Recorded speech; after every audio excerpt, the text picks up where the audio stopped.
Meu Deus, não fazem isso. Canal, neste dia que supostamente se celebra a paz, uma paz sem justiça que não significa nada para os angolanos. Sim, senhor, mas diz que não significa nada para os angolanos, por quê? Para grande parte dos angolanos, não é? É preciso, pois, ter em conta que ao longo desses 21 anos de paz, alguma coisa foi feita, é preciso realçar isso, não podemos também dizer que não se fez absolutamente nada. E gostaria também de realçar alguma coisa que se fez e depois falar das coisas que eu considero que não foram feitas. Primeiro, tem que dizer que houve melhoria em algumas infraestruturas. Quais, por Por exemplo? exemplo, a questão da centralidade do Quilamba, a centralidade do Sequele, essas casas também do Zango, é preciso considerar que o governo fez alguma coisa. Mas... Desculpa só, como é que se chama? Desculpa só, Hitler. Isso já vem de trás. Desculpa só, eu vou lhe cortar. Desculpa só, Cota. Eu quero fazer uma análise. Deixa eu só dizer uma coisa. Eu quero fazer uma análise sobre... deixar a Cris. Deixa eu só dizer uma coisa. Só quero dizer uma coisinha aqui com relação ao que disse agora, ao facto do que foi feito e não foi feito. É assim, é obrigação do governo, é obrigação de quem governa providenciar moradia. Eu não considero construção de centralidade de Zango um feito do MPLA. Se você analisar a história, nesses 50 anos de história do MPLA, o MPLA não fez nada por Angola. E pontualizar centralidades e casas do Zango, desculpa, meu irmão, mas não. Não, mas também precisamos também de prestar um pouco de didatismo. É verdade que nem tudo o que brilha é ouro. Quem fez o Quilamba, quem fez o Sequelo, não foi nenhuma política habitacional de José Eduardo dos Santos. Foi um projeto que José Eduardo dos Santos aceitou, que veio com financiamento, mão de obra estrangeira. Portanto, é um investimento privado. E a condição para a cedência do terreno é que as moradias fossem vendidas a preço econômico. Portanto, não está dentro do âmbito de nenhuma política habitacional do MPLA e à época de José Eduardo dos Santos.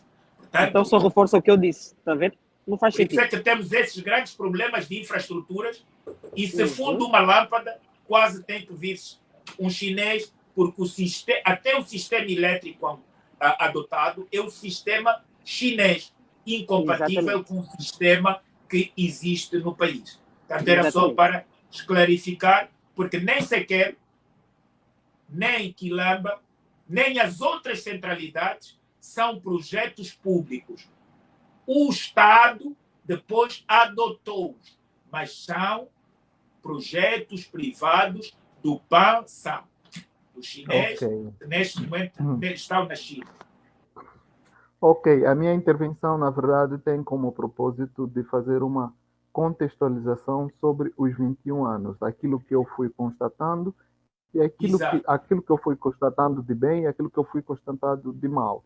E eu não podia fazer aqui uma análise simplesmente a se apegar nas coisas que estão mal. É preciso também realçar alguma coisa que tentou-se fazer e algumas que não deram certo, né? Muitas das coisas que não deram certo. Para mim, durante os 21 anos de paz, a minha grande preocupação foi o facto de não haver, por exemplo, um plano ou um projeto de reforma administrativa do Estado. Uma reforma que podia permitir, por exemplo, a separação dos três poderes e, ao mesmo tempo, a reforma do sistema de educação, sistema de justiça, o sistema de saúde. Nós temos um Estado centralizado no MPLA. E em Angola nós temos um regime de ditadura. A ditadura, primeiro, que tem o presidente como expoente máximo e depois tem um grupo que dá suporte ao presidente. As instituições que nós temos em Angola, infelizmente, são instituições partidarizadas. Eu falo das principais instituições que asseguram o Estado, neste caso, os serviços de segurança do Estado, infelizmente, trabalham para a manutenção do poder político. Os tribunais que nós temos em Angola, os juízes são militantes do MPLA. Antes de agir com a sua consciência e de acordo com aquilo que está na lei, eles agem em virtude das suas ligações com um partido político. E isso não permite, por exemplo, nós termos um Estado sério. E uma das coisas que tem sido a nossa luta, não digo a minha, a nossa luta, é a luta pela institucionalização das autarquias locais. Seria uma das formas de descentralizar o poder e permitir com que mais pessoas participem. E também não se pode esperar muito de um país onde nunca houve alternância política, porque a alternância política irá permitir com que algumas instituições ganhem uma certa autonomia ou uma certa independência. Nesse caso, as Forças Armadas ou as Forças de Segurança, a polícia toda trabalha de forma partidarizada. E então a alternância política vai permitir com que haja independência de certos órgãos que são essenciais para o funcionamento do Estado. Do ponto de vista das relações internacionais, Angola conseguiu se impor em algumas zonas, conseguiu, mas o reflexo disso não é consentido pela população, né? Nós temos os presidentes que nós tivemos, esses dois últimos, estão muito mais preocupados em ser reconhecidos no cenário internacional, como um como arquiteto da paz e outro como campeão da paz, mas a vida, ou seja, eles querem dar uma ilusão a nível internacional quando não tem reconciliação a nível interno, né? O João Lourenço tem estado no Congo, tem estado no Ruanda a procurar a paz na região dos Grandes Lagos, mas não consegue sentar com os angolanos e repensar a paz. E um dos grandes problemas que eu vejo no João Lourenço, ele começa mal, e dizem que quando um pau nasce torto, dificilmente se endireita. E o João Lourenço, por exemplo, ao formar o seu governo, foi buscar pessoas que tinham sido afastadas do José Eduardo dos Santos por alguma razão. O próprio Furtado, este senhor Francisco Furtado, foi chefe do Estado-Maior das Forças Armadas no tempo do José Eduardo dos Santos. Então, logo que foi exonerado, apresentou a sua candidatura como presidente de Cabo Verde. Isso aqui é contrassenso. Você não pode ser cidadão de um país, ter direitos políticos e depois procurar em um outro país. Tu tens duas nacionalidades, não pode ser sujeito político aqui e sujeito político num outro país. Aí isso eu chamo de traição à pátria. Quando o cidadão Mas, Francisco Igor, Furtado, Igor, Hitler Samussuco. Igor, é Igor, não é? Hitler Samussuco. Ah, é o Hitler. Oh, Hitler, desculpa. Hitler, essa retórica também não é verdadeira. Quer dizer, não há nada nos arquivos e nós, de facto, não podemos utilizar os mesmos métodos daqueles que condenamos. Devemos sempre tentar pesquisar. Não há nenhum elemento que prove que Francisco Furtado tenha ido a Cabo Verde e apresentado a sua candidatura. Que ele foi a Cabo Verde, sim, por causa das ligações que ele tem, mas não é verdade que alguma vez tenha apresentado candidatura, tenha depositado 40 milhões, tenha desviado as frotas de carros que alegadamente desviou das Forças Armadas e escondido em Cabo Verde. Isso não é verdade.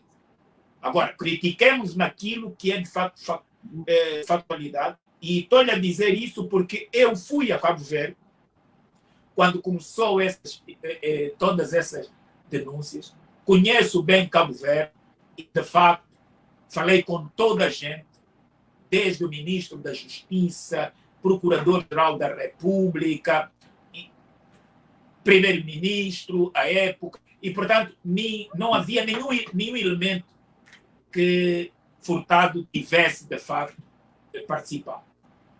Sim, mas em todo caso, eu insisto nesta tecla. O senhor Francisco Furtado, depois de deixar de ser chefe do Estado-Maior das Forças Armadas angolanas, apresentou intenção de ser presidente de Cabo Verde. Alguns dirigentes do MPLA é que aconselharam o cidadão a não cometer este deslize, mas que havia intenção dele concorrer para presidente de Cabo Verde. Isto é do domínio público, não é um assunto de hoje. Isso estamos a falar por volta de 2007, 2008. E eu reitero, estou aqui a fazer uma acusação. Se ele quiser abrir um processo por isso, eu estou aberto para responder. Exato. E este cidadão, recentemente, Angola ofereceu uma aeronave para Cabo Verde. Sabemos que ele tem ligação com Cabo Verde. Em Angola nós temos muitos problemas. Como é que o Estado angolano vai oferecer um avião para Cabo Verde? Então é algo que nós devemos refletir, porque nós temos muitos problemas. Nós também precisamos disso. Há províncias com difícil acesso. Eu sou da província do Mochico. Para ir no Mochico não é fácil. As vias de ligação do Mochico não são fáceis. Nós não podemos gastar dinheiro para oferecer um avião para Cabo Verde quando o nosso povo precisa deste meio de transporte. Este é um detalhe. E o outro a acrescentar, ontem eu fiz alguma intervenção a falar sobre a paz, a fazer uma espécie de ameaça para a juventude, a dizer que há um plano que visa desestabilizar Angola. Eu acho que o senhor deve estar totalmente equivocado, porque o direito de manifestação está consagrado na Constituição da República de Angola. Os angolanos têm direito de manifestar. Está lá consagrado na Constituição, e a Constituição não foi aprovada por nós, a Constituição não foi determinada por nós. Foram eles do MPLA que criaram a Constituição, que aprovaram à luz da sua maioria fantasma para manterem-se no poder. E nós vamos continuar a promover atos de protestos que visam deteriorar primeiro a imagem do MPLA e, em segundo plano, promover um contexto que visa a alternância política do poder. Outros elementos que eu gostaria de realçar aqui é que nós precisamos pressionar o MPLA nesse contexto para a institucionalização das autarquias locais. As autarquias são fundamentais. E o senhor João Lourenço, que já nem vai a tempo para fazer essas coisas, seria bom se pensasse na reforma do Estado. E até já tinha esse tipo de iniciativa no passado. Eu participei em algumas atividades que foram promovidas pelo Ministério da Administração do Território, que se falava sobre a reforma do Estado, mas já não se fala mais absolutamente de nada. Parece uma certa brincadeira. Vem aqui com planos da nova política, a divisão administrativa de Angola, e passando um tempo, eles já não falam mais sobre esse assunto. Acorda cedo, põe o pé na estrada, deixa o filho em casa com uma vontade de voltar para casa. Quando chega a praça,